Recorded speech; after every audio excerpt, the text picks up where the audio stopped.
ജനിച്ചിട്ട് 10-30 വർഷമായെങ്കിലും ഇപ്പോഴും baby powder use ചെയ്യുന്ന ഒരു ഫ്രണ്ട് നിങ്ങൾക്കുണ്ടോ? 12 വർഷത്തിന് ശേഷം കോളേജിൽ ഞങ്ങൾ ബാക്ക് ബെഞ്ചേഴ്സിന്റെ മീറ്റപ്പ് ആണ് കേട്ടോ ഇന്ന്.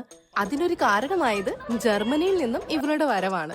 അവൾക്ക് സർപ്രൈസ് ആയിട്ട് ഞങ്ങൾ ഒരു കേക്ക് കൊണ്ടിരുന്നുണ്ടെന്ന് ഞാൻ ആദ്യം വിളിച്ചു പറഞ്ഞിട്ടുണ്ടായിരുന്നു. കേക്കിന്റെ മുകളിൽ ഞാൻ നോട്ടൗട്ട് വെച്ചിരുന്ന വളഞ്ഞ കൊല്ലം കാര്യത്തിൽ തീരുമാനമായി. കോളേജിൽ ഞങ്ങൾ 5 പേരും ഒരേ ബെഞ്ചിലിരുന്ന് ഒരേ പാത്രത്തിൽ കൈയിട്ട് വാരി കഴിച്ചു. അതിനിടയിൽ ഒരാള് ബോയ്സിന്റെ ഫസ്റ്റ് ബെഞ്ചിലിരുന്ന് അമലേവിനെ വളച്ചെടുത്ത് കല്യാണം കഴിച്ചു. ഷുഗർ കട്ട് ആയതുകൊണ്ട് കേക്കിന്റെ ആദ്യത്തെ പീസും അവസാനത്തെ പീസും പിന്നെ ഇടയ്ക്കുള്ള ഒരു 3-4 പീസും മാത്രമേ ഞാൻ കഴിച്ചുള്ളൂ. അങ്ങനെ കേക്ക് കഴിച്ച് മത്ത് പിടിച്ചിരുന്ന സമയത്ത് ദാണ്ഡ്ര വന്നേക്കുന്നു പാനിപൂരി. അവസാനത്തെ പീസിന്റെ കാര്യത്തിൽ തർക്കം ഒഴിവാക്കാനായിട്ട് ഞാൻ തന്നെ അത് കഴിച്ച് സഹായിച്ചു. അങ്ങനെ അതും കഴിച്ച് പുറത്തിറങ്ങിയപ്പോൾ നമ്മൾ ഇൻസ്റ്റാഗ്രാമിലൊക്കെ കണ്ടിട്ടുള്ള ഫോട്ടോ ബൂത്ത്.